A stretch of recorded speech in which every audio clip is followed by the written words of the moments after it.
choice. Yeah, I figured I would. Yeah. Is there 99 on the back of that? It will be. You need to buy as much 99 apparel as I gotta possible. get You it got a through. big deal today. I know. So what are your thoughts on Aaron Judge? Them re-signing Aaron Judge? Well, it cost us about $90 million more than it would have about a year ago to do it, but you know, I'm just glad that we get a pinstripe. Obviously excited about the opportunity to go play another quality opponent, and obviously a familiar place to me. Obviously, the main focus is getting our guys prepared to play against a team that's playing really well. Only has one loss against a coach I have tremendous respect for, personally and professionally. So it'll be another awesome opportunity for us. This is kind of becoming a regular trip for you guys to go up to Brooklyn. You're obviously going again next year. Has it become? What's the culture like up there? Have they embraced Oklahoma State basketball? Have you seen anything like that? Yeah. I mean, we had quite a showing at Barclays a couple years ago when we played Syracuse and Ole Miss in the preseason NIT. And I think just basketball in general has a lot of respect. So they know good basketball programs. And then obviously Markel played for the Nets for a while. And obviously having some other guys in the league right now continues to keep our brand relevant. From a coach's perspective, what would it mean to see these guys kind of put back-to-back wins together against your quality opponents? Yeah, it'll be awesome. I mean, again, as we build toward, getting ready for conference play in less than a month now, this is what it's going to be like. Every game, for 2+ months. So we need to get accustomed to preparing well, consistently, so we can play well. What's kind of the scout on Virginia Tech? They're as good offensively as any team we've played so far. They don't have the size UConn has in terms of girth, but what they make it up is they're all skilled.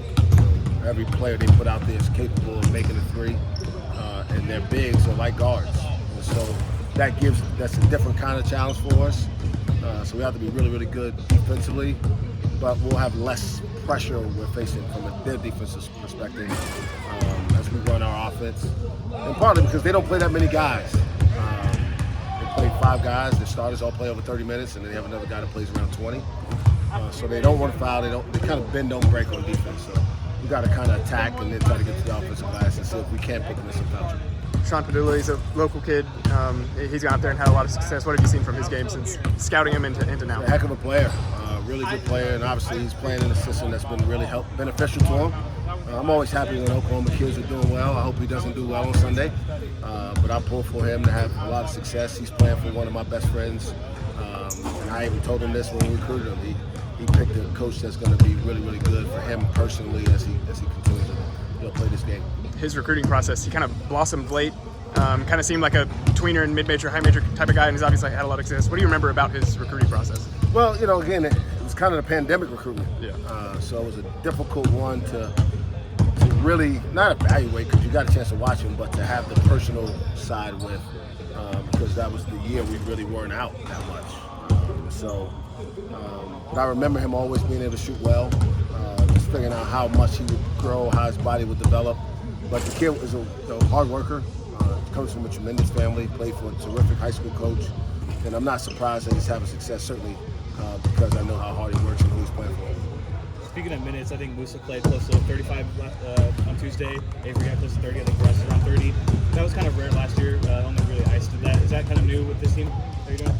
Yeah, I mean, as you get closer to league play, you start to, play not less guys, but you play your main guys more. And so I guess in turn you play less guys more. And so those are guys. Avery and Bryce and Musa coming into the season, the guys we thought would be high-minute guys going into conference play. We would certainly keep Musa out of foul trouble. We see how much impact he has on the game. Do you think that since they're all juniors now, they can really feel that 30 minutes, or are they all adrenaline? They can do it. I mean, I would imagine that all of them feel physically capable of doing it. It's a matter of doing it mentally over and over and over again. I remember when we had our first availability of the year, you and the guys couldn't stop raving about the addition of John Michael Wright. A month into the season, what have you seen from him? Yeah, we've seen what, not as consistently yet. But the truth is, when we look at our splits, his is probably the most drastic between our wins and losses in terms of his production. And certainly not pinning that on him. It's a lot to do with a lot of things, but when he's playing well, it seems to be that we play well also. So his value on both ends of the court and his experience has certainly been a major factor for us so far. Not that he doesn't want to be a starter, but it seems like Tyreek has really embraced that role off the bench and has been really important for you guys. How big of a key part has he been for you guys this year? I don't know if I would say if you asked me a month into the season who's the most valuable player for the team, Musa would be, but Tyreek may be right there because he's doing so much of the little things, rebounding, guarding the other team's guards and bigs, obviously shooting at a ridiculous rate. One would argue we need to get him the ball more. That's not really his game. He embraces the role of offensive rebounding, and he made a three, which I hope he was excited about because that's the next step for him and for us offensively is to find one of those bigs that can be a threat out there to give the other room to operate. But I can't overstate how pleased and thankful I am that he's been with us and he's been so humble about coming off the bench and being as productive as he is, not complaining about getting more. He's just going to earn more. What's the sightseeing going to be like out there? Are you taking them anywhere? No, not really. It's a shorter trip. In the past, we've been up there for close to a week. Just kind of a quicker trip. We'll get in there late tomorrow. And then Saturday, we'll be in prep mode for the most part. And then we got to get back Sunday after the game because finals start on Monday. Are you practicing at your high school again, or? We'll practice at the Barclays on Saturday morning.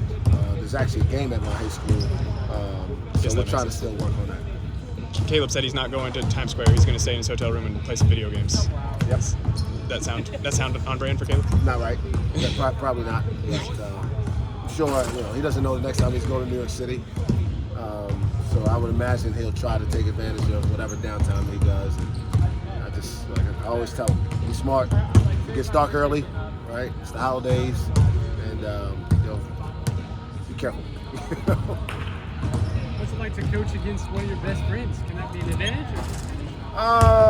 When the game starts, it'll be a game, us against them. Obviously, he's one of my best friends. Our families are close. I don't really like playing friends, to be honest, because somebody has to lose. Certainly, if one of us has to lose, I want it to be him. The closest I've come to doing this was coaching against Frank, my second year when we played South Carolina in the challenge, and that wasn't comfortable, but I'm glad it worked out. That we got the win, and I hope the same thing happens on Sunday. In some of the practices we've been able to watch, it seems like Nas has a pretty good connection with a lot of most of the team already. What have you seen from him just so far? His first month? He's a humble, hardworking kid who appreciates the opportunity to be here. He's really been embraced by his teammates because of that humility. And he does as good a job in terms of our scout preparation as anybody. So he has a big role in our program preparing for games. Is this maybe a matchup where there's less pressure on ball, where you can work some more of the things you want to on offense that maybe you couldn't against UConn and kind of other high pressure teams? Well, UConn wasn't really a high pressure team. Andre Jackson was a high pressure individual. Yeah. So he's a difference maker. I don't know if you guys watched. Again, I said it, and I'm not taking any credit. I just watch a lot of hoops. 5 may not be high enough for that team. I mean, they're really good. I watched them against Florida last night. On the road to go do what they did, pretty impressive. But this game, it's just a different dynamic. We'll have to be good screening. We'll have to be strong when we drive. We'll have to make some open shots and then get to the glass when we can. Tuesday was the first kind of defensive grind game that you guys were able to win this year. Is there significance in winning games in different styles? Yeah. But a lot of it had to do with us, especially in the first half, taking care of basketball. We had 2 minutes. We had 13 turnovers in the second half, and we tell our guys we're actually playing pretty well offensively, except we're giving the balls to the other team. Like we shot 61% in the second half of the game, but we had 13 turnovers, which kind of offsets that. You cut that in half, you have 7 turnovers, right? You take 6 more shots, you're making 4 of them. I mean, so now you're at 75 or whatever it is. So just the psychology of understanding the little battles within the game is the next step for this team. Is there a style you prefer to win by? I want to win 100-0. Obviously, yeah. But my nature is a grinded out defensive-minded person. It's how I played. It's really the only chance I had. I wasn't very good offensively myself. I understood how to help make guys better. But I've embraced, basketball is different now. You know, you have to shoot threes. You got to make threes. We made 9 the other day, and that's got to happen more often than it doesn't to really have a chance to win at a high level.